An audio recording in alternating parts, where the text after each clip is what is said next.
How the hare was mistaken for someone he wasn't. Once upon a time there was a hare. He spent his days wandering the forest, nibbling on grass and chewing tree bark.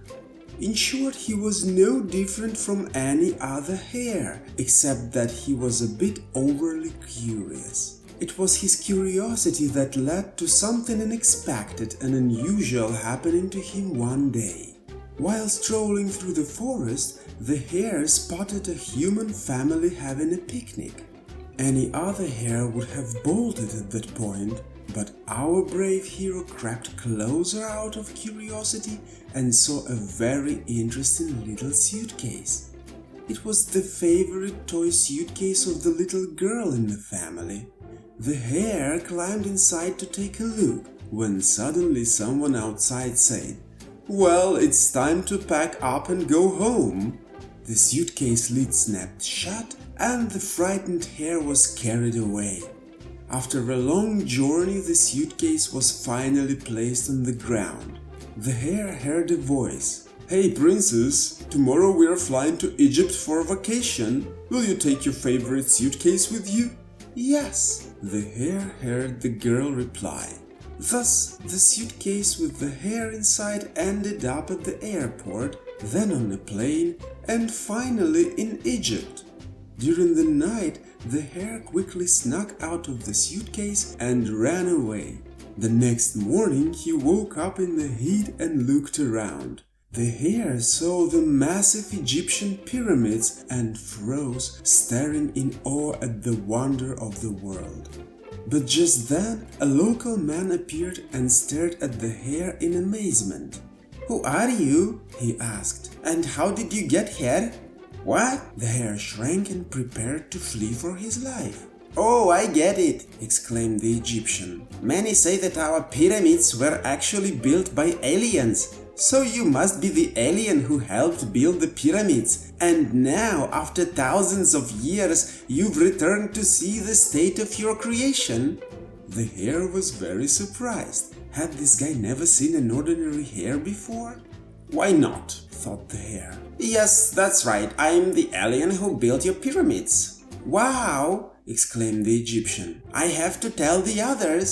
And the local man ran off, returning with the whole crowd. "Oh, great alien, tell us how you built these pyramids." The Egyptians backed the hare. "It's very complex and advanced technology," snorted the hare. "Even after thousands of years since we built these pyramids, you, human beings, have not come close to such scientific achievements. It's still too early to explain how we did it. You wouldn't understand." "All right," the Egyptian sighed. "But let's get down to business," said the hare. "I didn't just come here to check on our creation, but also to see how you honor great creators and give them the recognition they deserve." "Oh, yes, of course," the Egyptian said, "but we're not quite sure how to please you." "Let's start with carrots and cabbage," said the hare. "You do have carrots and cabbage here, right?" From then on, the hare made everyone treat him with reverence and shower him with all sorts of goodies. He ordered the locals to feed him exotic delicacies and arranged parades on elephants and crocodiles, all to keep people thinking he was truly an alien. The locals were starting to get quite fed up, but no one knew how to hint to the mysterious alien that he was overstepping with their hospitality.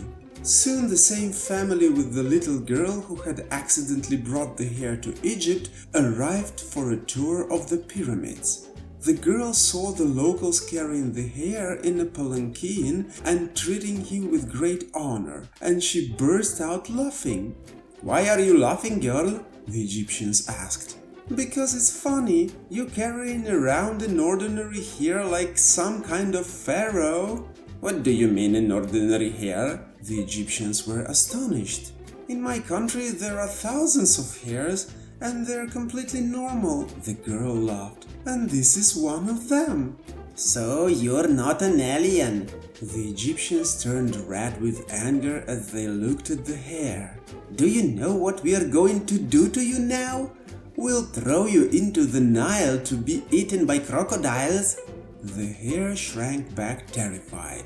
"No, please don't," said the girl, taking the hare by the ears and placing him back in her suitcase. "I'll take him back home." "Fine, take him," said the locals, "but please make sure he never comes back here, otherwise we won't be responsible for what happens." "I thought you liked it," said the hare from inside the suitcase, but thankfully no one heard him. So the hare was taken back home and released into the forest. During the journey, he thought long and hard and came to the conclusion that there's nothing better than being yourself. And so, the hare lived happily ever after, accepting himself as he was, instead of pretending to be someone else.